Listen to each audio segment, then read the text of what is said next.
discussed last time, we discussed the basically the general infrastructure of wireless networks. And remember that we are here mostly focusing on Wi-Fi security. Okay. So in Wi-Fi security, there are a lot of standards, a lot of acronyms like this, and myself I was confused. But so I modified the slide to make it to summarize all the terms, because you have what? You have 802.11 the families .a, .b, .g, .n. Okay, so there are the network itself, the technology for Wi-Fi. You have four. The four types of standards are these ones: A, B, G, and N. These are different standards for Wi-Fi. So they have several different frequency ranges, different properties. Okay. Now there are other 802.11 standards. So for example, initially 802.11 came with some default security, which was web. Okay. So web is a security of 802.11. I think the first version, A and B, etc. I think it's even supported in the recent version. Okay. Now, since they, of course, we discussed last time that web it's vulnerable, it's flawed, and these were the flaws. Okay, web's weaknesses include the static keys. So basically, the symmetric keys are kind of static. Once they are set, they keep being used until the end of the session. Okay. So it switches, and it might stretch for a long time, and it might be cracked by hackers who are, and you have a lot of resources. And the same key is used in both directions. Okay, remember in SSL every direction uses a different key. Okay, a weak implementation it uses RC4, which is not very strong symmetric key algorithm. AES is stronger, is much stronger than RC4. Okay. Of course, when we say it's weaker, it's also less computationally heavy. Okay, and also the initial vector sequence is too short. I think the initial vector sequence to be used for the symmetric key cryptographic it is 24 bits. So basically, it will comes back to the same sequence quite quickly. Okay, 24 bits is not enough. So these are weaknesses in web. Now, with this, the standardization organization came up with a better security standard, which is basically the 802.11i. So when you say I, it's not a different network. It is for security. It is an addition set of features for security. So our task group developed capabilities to address WLAN security issues, and 802.1x is part of 802.11r. Okay, so you see a lot of things here. I, X. Now, X is basically the authentication part and the key distribution part of 802.11r. Okay. Now, there are two versions of 802.11i. 802.11i is basically called the WPA, which is Wi-Fi protected access. Okay. So the newer version of security feature of Wi-Fi from web now it becomes WPA. Okay. And there is WPA1. Okay, this one, and WPA2. Okay. What is the difference between the two? WPA1 is called TSN, or Wi-Fi TSN, Transmission Security Network. It uses the authentication and the authentication and the symmetric key cryptography of 802.1.x basically, and for symmetric key algorithm it uses TKIP. It's cryptographic security symmetric key algorithm. Okay. I think TKIP it's a set of cryptographic transformation using RC4. So at the end of the day, it is using RC4. Okay. Now WPA2 which is Robust Security Network, RSN. Okay, it is 802.1x, the same authentication, plus CCNP, which uses basically, it's more heavyweight. It uses AES, okay, as cryptographic algorithm. Okay, and it is basically this one, since it is very computationally required, it uses particular type of hardware. So this is why, in order to go with WPA2, you need the required hardware to support that. So if you have a wireless card, it is specified if it supports WPA2 or not. Okay. So yeah. Now WPA can run in two modes. Both of them, this one and this one, WPA1 and WPA2, they can run in two modes: enterprise mode and pre-shared secret mode. Okay. So the enterprise mode, it is called WPA 802.1x, and pre-shared key or PSK mode, it is WPA-PSK. So what is the difference between the two? Basically, what you are using at home, is a secret. Yes, is a pre-shared secret. The pre-shared secret is the password you are writing. Okay, the enterprise mode, this is used for organization, like the KFUPM one. KFUPM is kind of enterprise one, and it uses some more advanced features for authentication. For example, we will discuss the difference. Okay, so this will give you an overview of the standards. So it's quite complex compared to SSL, for example. A lot of things, a lot of acronyms, abbreviations, etc. And all this, started like in 2000. From the year 2000, we have all this and have been developed. So quite recent. Yeah, this is good. Now we saw this last time. So here I'll discuss 802.1x, which is for enterprise Wi-Fi. Then I will mention some issues about the PSK version.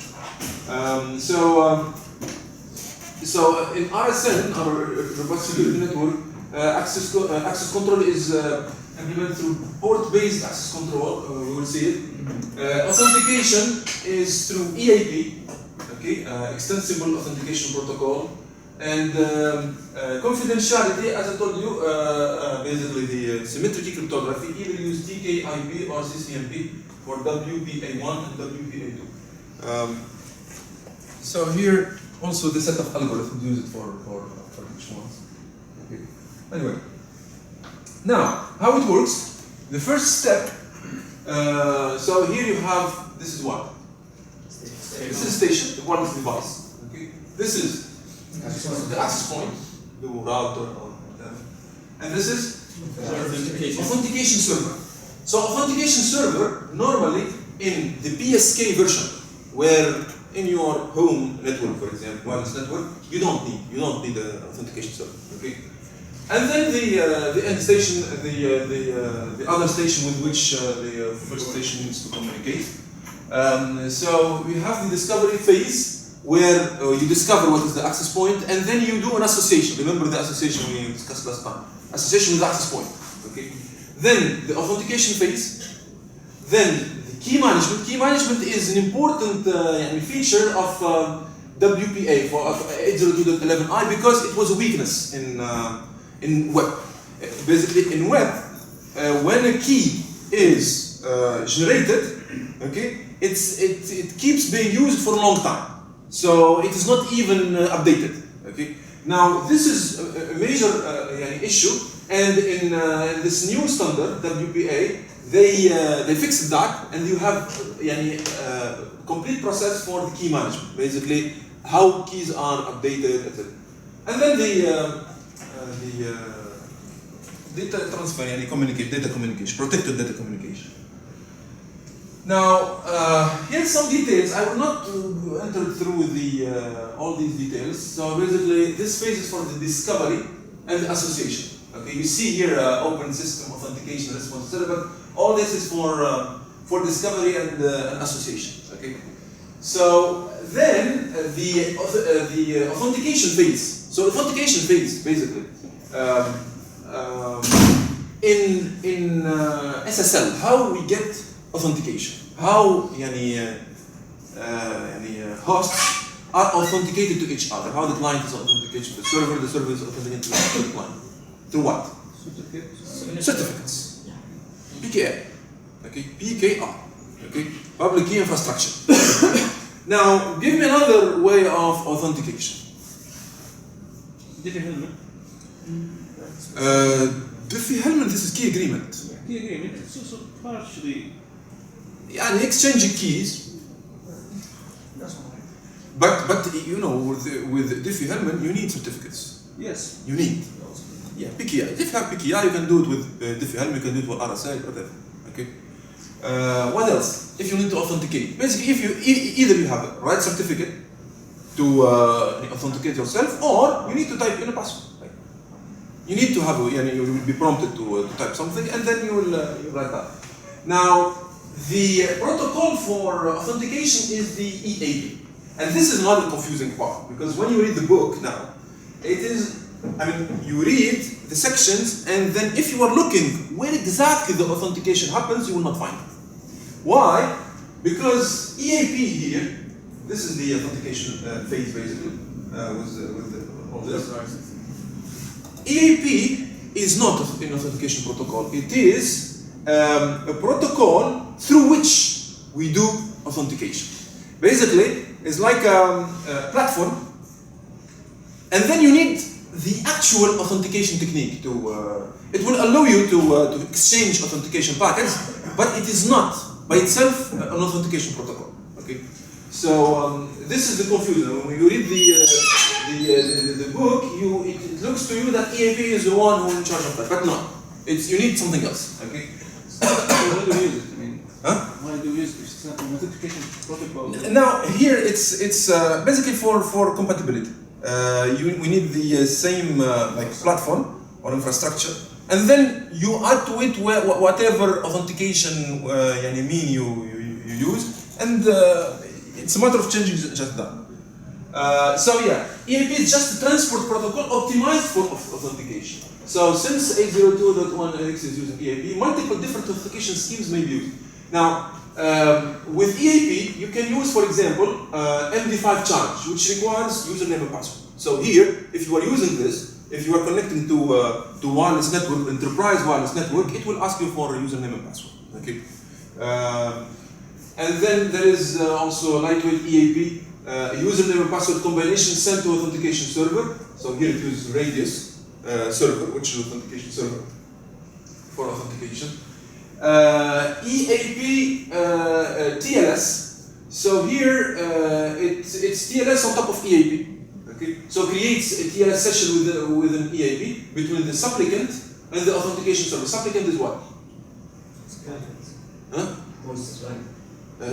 Here in our server, the authentication server. The client, you mean? Station. The station. The supplicant, we use it when we talk about authentication. Supplicant is the one asking for authentication. Okay, so supplicant on the authentication server. Now here, since you are using TLS on top of EAP, you need both the certificates. You need the certificate of the supplicant and the certificate of the authentication server. Okay, so again, here the authentication is done through PKI. Okay, I think another one, which is I think the most common type of authentication is one called PEAP, which is protected EAP, and here it uses authentication server by default is radius. Here by default is radius, but you can use another type of authentication server. Okay. Here I think only the authentication server requires to have his certificate. The client do not need that. Okay, or does not need that. So again, the main idea here is that EAP, which is Extensible Authentication Protocol, is just a transport protocol, good, convenient, or appropriate for authentication, but it is not the protocol that will give you authentication by itself. Okay. Now, access control. Access control, this is because here, at the phase of discovery and association, the station is not yet trusted. The station is not yet trusted, and it will be only trusted after you authenticate it, and then you agree on the key. Then you will trust it. So basically, what happened here in the access point, you have two types of ports. In the access point of the router or whatever, you have two different ports. One for trusted stations, one for non-trusted stations. Okay, not trusted station yet. Okay, so at the authentication phase, basically the station that wants to authenticate, it will use what we call an uncontrolled port, basically an untrusted port. Okay, so this is how we control the access. Untrusted will be using uncontrolled port, and trusted one will use. So here these are other stations that are authenticated and they use the system. Okay, so this is called the 802.1x access control. Okay, we control the access and to differentiate between authenticated and not yet authenticated stations. Now, once you do your the authentication, you need to generate some keys, and here it's also quite confusing because you don't need just one or two keys to communicate securely. You need a bunch of keys, several of them. Okay? So, and basically all those keys are generated from the either the pre-shared key or the I think it's AAA, it's authorization, authentication, and access control key or something. Because here we are discussing the two modes of WPA, the PSK mode and the enterprise mode. So starting from that kind of initial key or initial secret, you will generate all the remaining one. Now, what the keys that are used for encryption itself, for the symmetric key algorithm, are these two. Temporal key, here you have two keys. You have two keys here, TK1 and TK2, each key for every direction. Okay, and they are called temporal, meaning they need to be changed regularly, quickly, and frequently. Okay, the other keys are used for different other roles. So I have here a slide that shows. Yeah, this is all the list of keys that are splendid.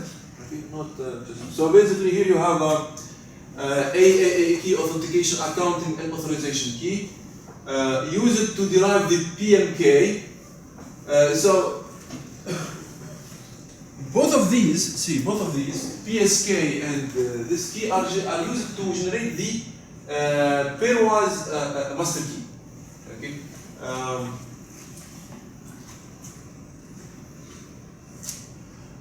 So see here, temporal key. This one uses with TKAP or CCMP to provide confidentiality and integrity protection for unicast user traffic. Okay. Unicast, meaning what? Unicast. One-to-one. That's podcast. And the other version is multicast or broadcast. Okay. So here in the keys you have two scenarios. Here, these group master keys are for the multicasting. Okay. If the access point needs to send a message to everybody, it needs to use a different key. Okay. So the other types of key, like here we have what? We have group temporal key. We have pairwise transient key derived from the PMK, comprises the several other keys. If you split it, you will find different keys.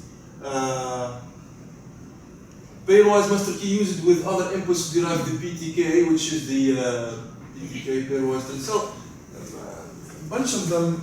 Let's see here.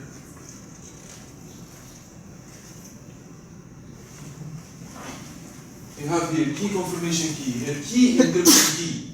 These basically they are used to protect some steps before starting to exchange data securely. So, for example, in the you're gonna see it.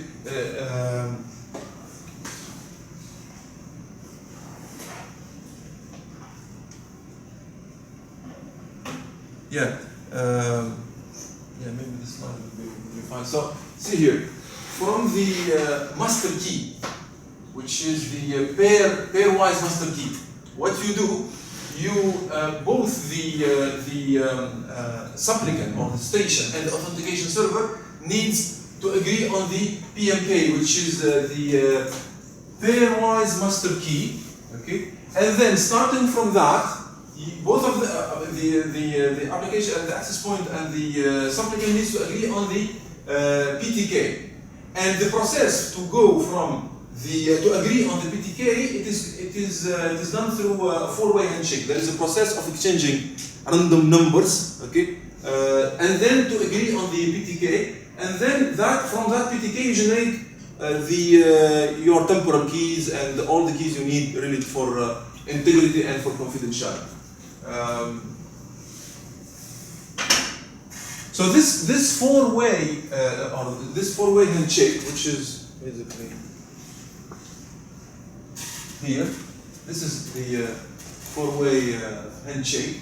It is repeated each time the key is updated. Okay, you do this pairwise and starting from the same master key. Okay. Another diagram to show the same previous diagram. It shows exactly the same thing. Starting from that master key, you generate pairwise master key. Okay. Then from this pairwise master key, you generate the pairwise transient key, and that pairwise transient key, I think it is 5 to 12 bits. And basically, from that pairwise transient key, you split it into parts. So, for example, from bits 0 to 1 to 27, this is the key confirmation key. From 128 to 255, this is key encryption key. And then TK1, this is 256 to 383, and then TK2, the remaining part. Okay. Is it? I know a lot of details, but I want you to just keep in mind there is a process of authentication, and there is a process of key generation which uses a hierarchy of keys. So starting from the master key, you will the supplicant or the station and the access point will agree or will generate those keys starting from the same master key. Okay, and this of course is updated regularly. Okay, very frequently. But the supplicant and the server have different master keys and No. they generate No. pairwise. No, they have the same master key. Yeah, the same master key.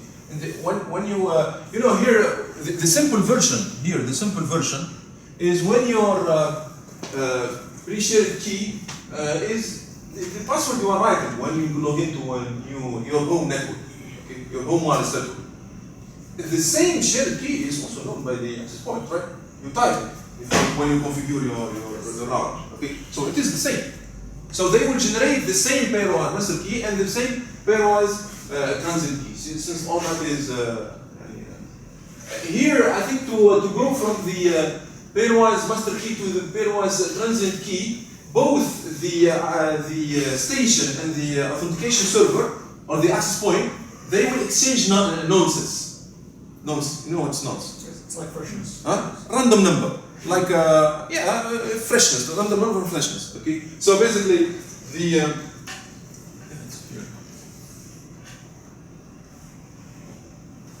through this four-way handshake, basically the station and the access point will exchange nonces. So access point will generate one nonce value, one random value. The access point will generate one other random number, and then they will exchange it. Okay, so that they have all the data, the same data to generate. Of course, they need to end up with the same keys. These are symmetric keys. Okay.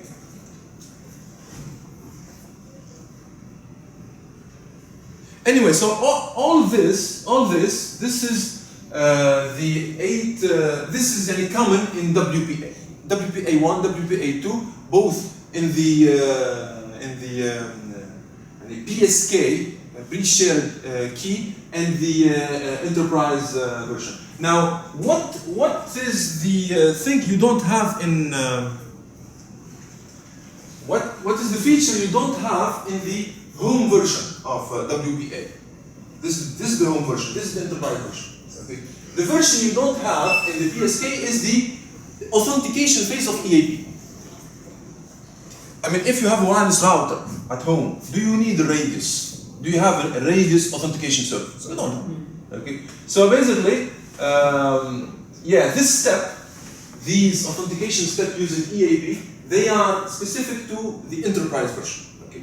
If you are in a home small office configuration, you don't do that. Okay.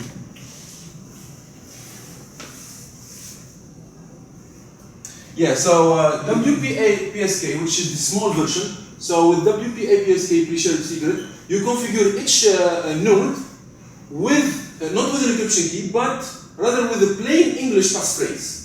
So it's an English passphrase, right? The password you type. Okay, that contains up to 133 characters. So, but the key you need, the PSK, the master secret, it is 256 bits. So basically, you need to take that passphrase, you type your password, and then you stretch it to obtain some master secret, and this is done. That passphrase is used to generate a 256 bits key through a process called PBKDF2. Okay. Key stretching technique. It's a key stretching technique. Okay, what it does basically, it takes small key, it makes it large through cryptographic protocol, transformations. PBK applies a pseudo-random function, example hash. It's not necessarily hash, it might be hash, it might be a random function to the input password along with the salt value. Salt is what? It's like a value that changes and it's hard to initialization with it. Unhash. Salt is like an extra input that is used in hash. You know, to protect hashing. For example, Windows now. When you store the passwords, of course you store the hashes of the password, okay? And you don't just compute the hash and store the hash. You compute the hash in addition to a salt value, which is quite random. It's not a large one, like from 0 to 1000, okay? But it makes cracking the password much more difficult. Okay? So here the same thing, it uses salt and repeats the process many times. It does a lot of iterations. And then it produces a derived key, which is basically a stretched. So the password you type when you log into your wireless network, it will be transformed into a longer key of 256 bits. Okay. Now PSK or pre-shared key was designed to small office, home office. It's called, this is the first time it's small office, home office called SOHO. So when you see SOHO, small office, home office, that do not require the complexity of 802.1x. Remember, 802.1x, it means using EAP with some authentication technique and with the radius type of authentication server. Okay. So as you do authentication server, some reasons to use PSK authentication are PSK is simple to implement as opposed to 802.1x. Authentication, which requires a radius server. Your legacy nodes might not support 802 on this WPA2 standard. So sometimes, in order to support the recent, on this 802.1x, you need the software update. And sometimes some users or some clients do not have that. Okay. So in the university here, the Z-scaler, is it the same as server radius? Z-scaler, it's not just for wireless. No, it's an authentication server. I guess, yeah, it is an authentication server, but it's not specific to wireless. It's not specific to what we are talking about, but it is usually kind of the same idea, the authentication server, I guess. Now, I will go quickly through another way to provide security at the wireless in wireless communication. Wireless application protocol. This is basically open source developed to provide mobile wireless user access to telephony and information services. Okay. Now here, when you have a wireless device, it is not. Most of the time, it is not it does not have computational capabilities as standard يعني computer device or okay. So WAP is kind of small or lightweight version of the full network layer stacks. Okay. That has significant limitation to devices network displays with wide variation. It's a programming model, markup language, small browser, lightweight communication protocol stack, application framework. In the early years 2000, wireless devices were not so sophisticated as now.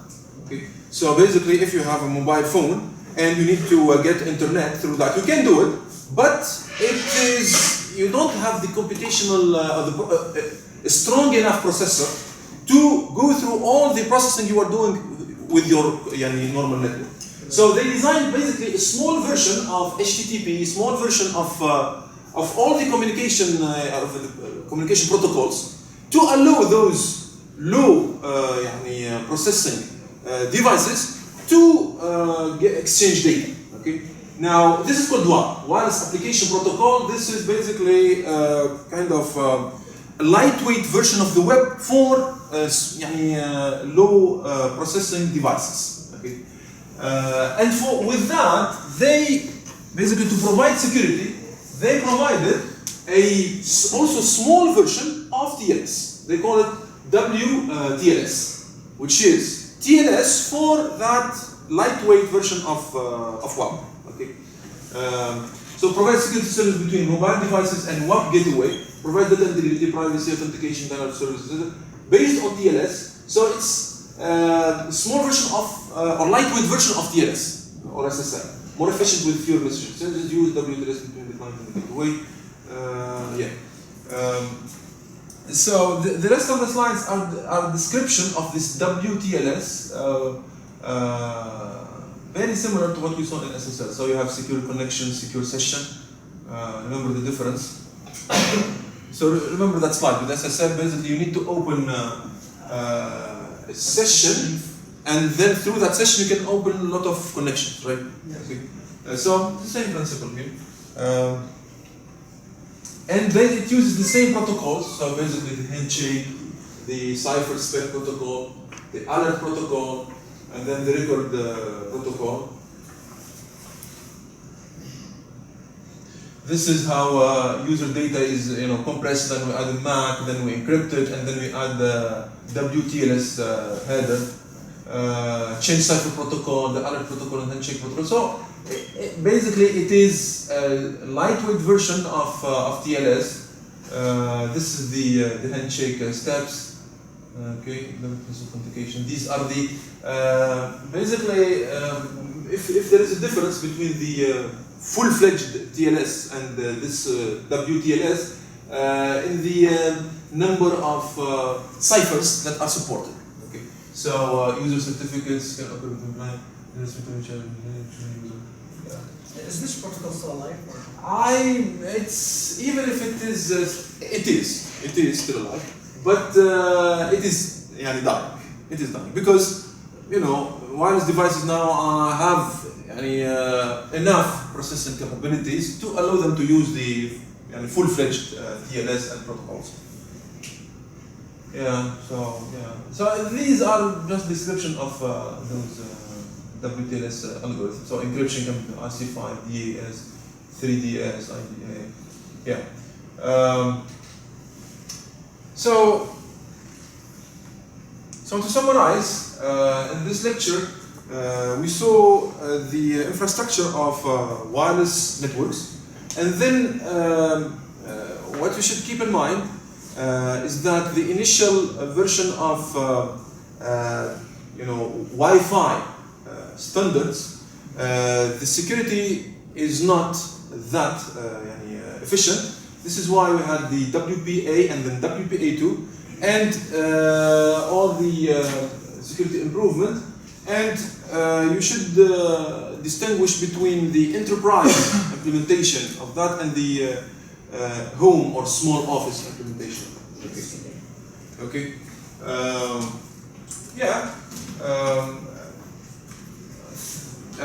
this lecture can be seen as the third use case of cryptographic protocols. After we saw it in SSL, we saw it in IPsec, and now in wireless security. Okay. Yeah, that's it.